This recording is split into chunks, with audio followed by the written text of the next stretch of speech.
Retrouvez un prime spécial d'un si grand soleil avec 7 épisodes ce mercredi dès 21h10 sur France 2. L'occasion de s'intéresser à Mélanie Maudran, qui incarne Claire, et notamment à cette ville, considérée comme la plus attractive de France, où elle vit avec son célèbre époux et leurs enfants.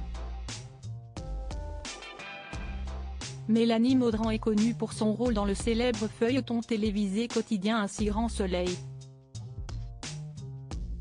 Celui de Claire Estrella. France 2 diffuse ce mercredi soir dès 21h10 un prime spécial avec 7 épisodes. L'occasion ainsi de s'intéresser à l'actrice de 44 ans, notamment à cette interview accordée à nos confrères de télé 7 jours en février 2021 dans laquelle elle se confiait sur ce cocon qu'elle a créé avec l'ancien tennisman Thierry Assionnet et leurs 2 enfants Tom et Léo, nés respectivement en 2014 et en 2015. Elle expliquait alors s'être installée avec sa famille à Montpellier, loin de ses terres natales. La Bretonne que je suis a, en effet, découvert la vie dans le sud, où les jours de pluie ne sont que surprise et étonnement, alors que si est-il le contraire par chez moi. Rire, entre mer et montagne, j'y ai une grande qualité de vie, entourée de mon mari et de mes 2 fils.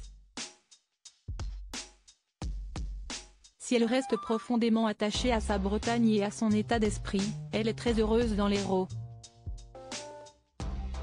Montpellier, une ville en vogue d'ailleurs, elle n'est pas la seule à avoir opté pour Montpellier. Cette ville est considérée comme l'une si ce n'est la plus attractive de France. De 2015 à 2021, la cité héraultaise a gagné plus de 4000 habitants par an, au point d'abriter désormais un demi-million d'âmes dans sa métropole et plus de 300 000 intramuros, soit 100 000 de plus en 40 ans, expliquaient nos confrères de l'Express en mars dernier, en s'appuyant sur des expertises de l'INSEE.